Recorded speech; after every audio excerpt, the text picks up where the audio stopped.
Olá, chuchuzos! Tudo bem com vocês? Estamos de novo aqui no cenário improvisado, com as luzes improvisadas, para fazer um vídeo totalmente improvisado. Esse é um vídeo sugerido pelo Alan, lá do Geofísico Lunático, que vai estar aqui na descrição. Passem lá e encham o saco dele nos comentários. E hoje nós vamos falar sobre 10 mitos sobre o autismo. Vira e mexe alguma coisa acontece e o tema volta a ser falado. E não sempre é de uma forma correta e a maior parte das vezes essas informações são ditas por pessoas que não sabem absolutamente nada sobre o autismo, que falam baseados na sua ignorância, no seu preconceito e naquilo que elas, veem no WhatsApp, né? Então eu não vou me aprofundar, ou pelo menos vou tentar não me aprofundar nesses 10 tópicos. Isso vai ser só uma coisa rapidinha mesmo. Então vamos lá, 10 mitos sobre o autismo. O primeiro deles é que autismo é causado por mães ruins, ou as mães geladeira, como elas ficaram conhecidas, acho que nos anos 80, se eu não me engano. Esse termo foi usado para designar as mães de pacientes, crianças, né, que eram autistas. Isso gerou o mito de que a criação ruim dada pelas mães ocasionava autismo nos seus filhos. Obviamente, isso não é verdade. Se fosse alguma coisa relacional unicamente, todas as crianças de abrigos que vocês conhecem, de orfanatos ou que passam por qualquer tipo de abandono parental na primeira idade, na primeira infância, seriam autistas. Isso não acontece. O meio, o ambiente é importante para qualquer criança em desenvolvimento, principalmente na primeira infância. Porém, não é o que vai desencadear um transtorno do espectro do autismo. O que vemos geralmente são mães muito empenhadas para cuidar dos seus filhos e para dar o melhor tratamento para eles. Outro mito que vira e mexe é que cientistas descobrem a causa do autismo no gene e tal. Enfim, apesar da gente estar sempre pesquisando, tanto neurologicamente como geneticamente, as causas do autismo, ninguém nunca chegou num consenso. Não existe o gene tal, a deficiência tal, em tal área cerebral. Simplesmente, autistas são diferentes, como seres humanos são diferentes uns dos outros. Então a gente ainda não conseguiu, como se consegue, por exemplo, na síndrome de Down, isolar a causa real, formal, biológica do autismo. Então, não. Sempre que venham cientistas descobrem a causa do autismo, isso vai ser refutado daqui a pouco, ou eles tiveram uma amostra muito pequena e esse tipo de problema metodológico. Por enquanto, a gente ainda não sabe realmente qual que é a causa do autismo, apesar de sim ser relacionado com algumas doenças genéticas que já são conhecidas, mas também não é uma regra. O mito número 3 é um muito preocupante, que diz que vacina causa autismo. Esse mito surgiu, na verdade, lá em 98, se eu não me engano, quando um pesquisador publicou um artigo completamente fraudado, com um N muito pequeno, e ele teve que fazer um meia-culpa depois, se desculpar e publicar, falando que ele estava completamente errado nas afirmações dele. Porém, até isso acontecer, já tinha se espalhado e esse negócio vira e mexe e reaparece. Vacinas não causam autismo, essa relação já está bem descrita, vocês podem procurar artigos que falam sobre isso, realmente uma coisa não tem nada a ver com a outra. Autismo não é causado por vacina, autismo acontece, você nasce autista e ninguém sabe por quê. Porém, se você não tem medo de vacinar o seu filho, por medo dele se tornar autista, você deveria ter medo do seu filho, na verdade, morrer de poliomielite ou de ter alguma outra doença que a gente já pode muito bem imunizar hoje em dia. Tivemos já 3 mitos sobre o surgimento do autismo, agora nós vamos para os mitos de como são os autistas.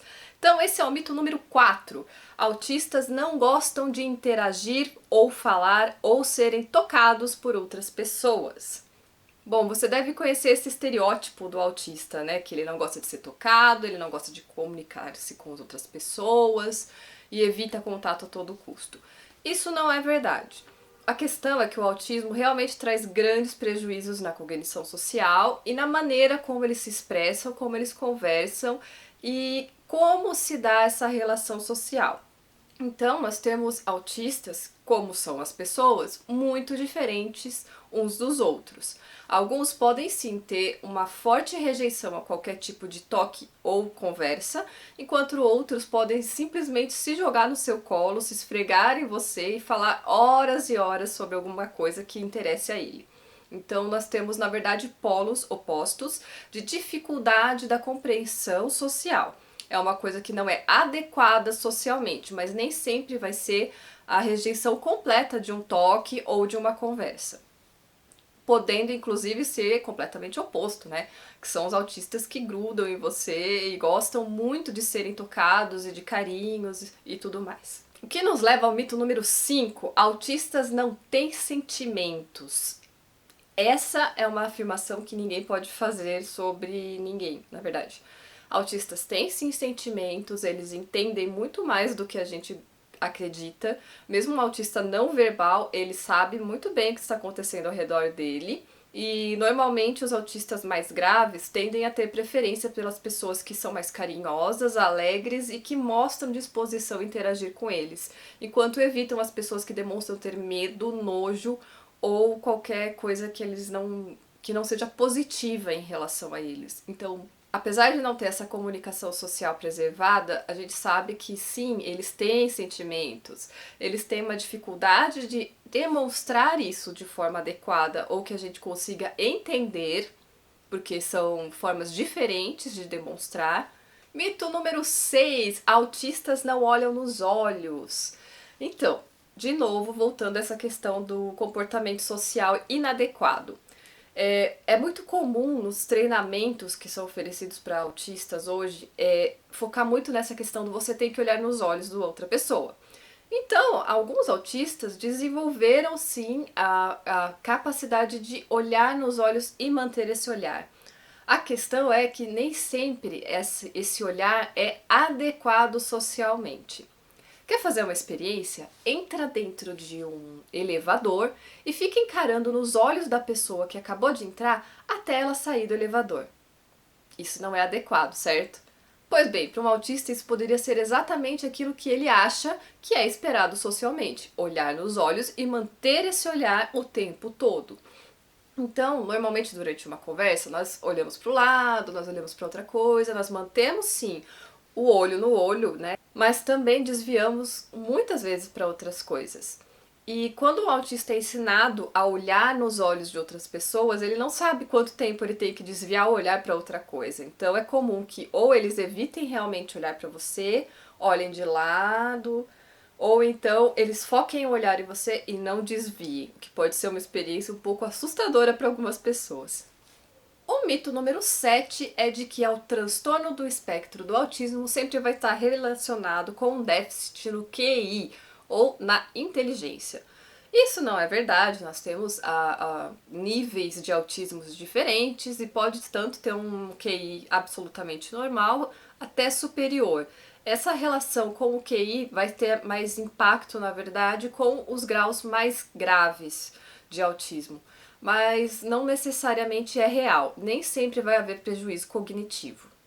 O que nos leva ao mito número 8: autistas são gênios para alguma coisa. Todos nós já conhecemos essa história daqueles autistas geniais que são grandes músicos, pintores, que têm uma memória incrível ou fazem algo fantástico.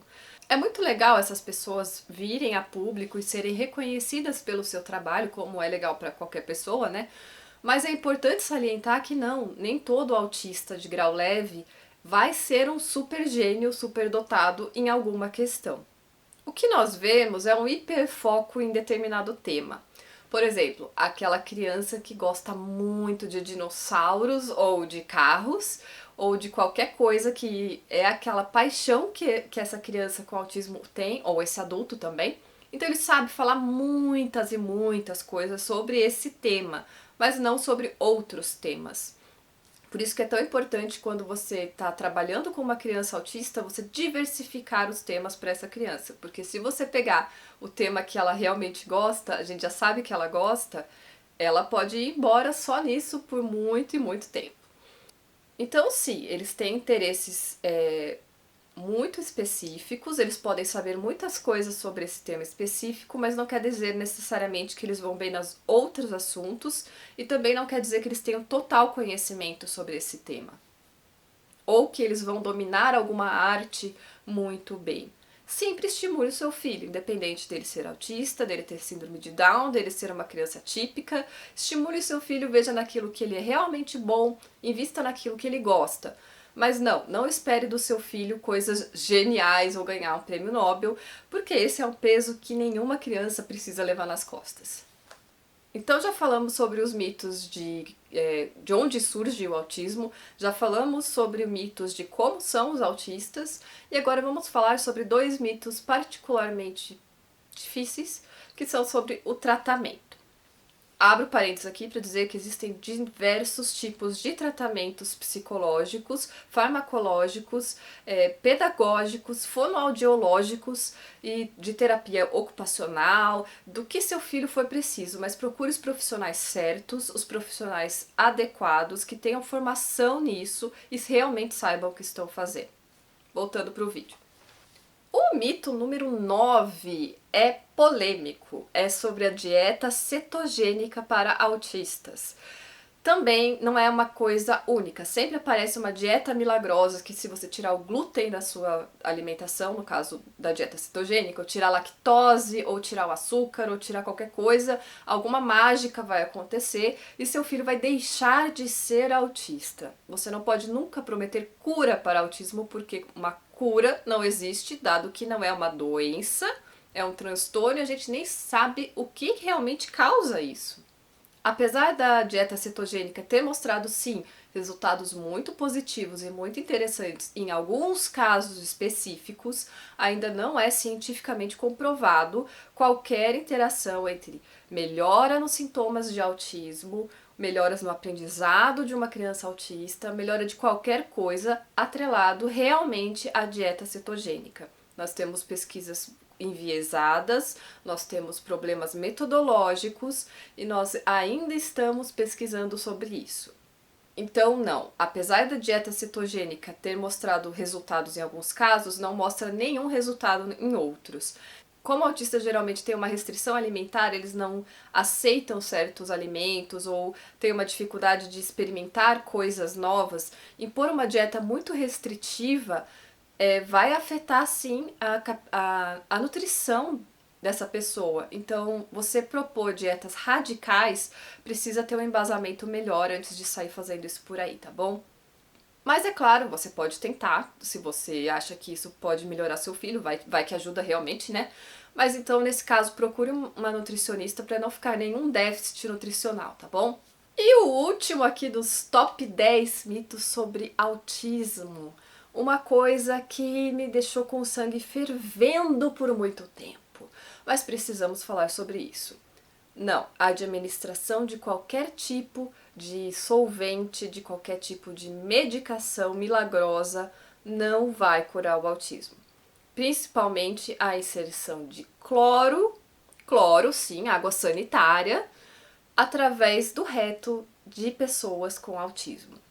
Autismo não é causado por nada que a gente saiba, de novo, a gente não pode afirmar tal coisa cura o autismo, portanto isso aqui vai melhorar. E não, pare para pensar no que você está fazendo. Você não deve administrar cloro oralmente ou pelo reto ou de qualquer forma em nenhum ser vivo, na verdade. O que acontece nesses casos é uma descamação da mucosa intestinal, aí acabam saindo aquelas pelinhas assim, e a pessoa acha que aquilo são os vermes que causam o autismo. Não, por favor, não façam isso. Autismo não é uma doença causada por vermes e essa definitivamente não é uma maneira saudável de lidar com qualquer coisa. Não façam isso. E se seu filho tem autismo e está com vermes, vá ao médico de sua confiança, o médico que já cuida do seu filho, e dê um vermífugo para ele. Muito bem, eu tentei pegar alguns 10 principais mitos sobre autismo, eu sei que tem muitos mais por aí. Deixe aqui nos comentários qual mito você sabe, o que você já ouviu falar sobre autismo, que é tão importante desmistificar essas coisas a respeito do autismo, diminuir o nosso preconceito, as nossas falsas crenças sobre o autismo e sobre todas as pessoas que se encaixam dentro de um espectro autista. Tudo bem? Espero que vocês tenham gostado do vídeo. Deixem os comentários aí que eu quero ler todos e beijo pra vocês.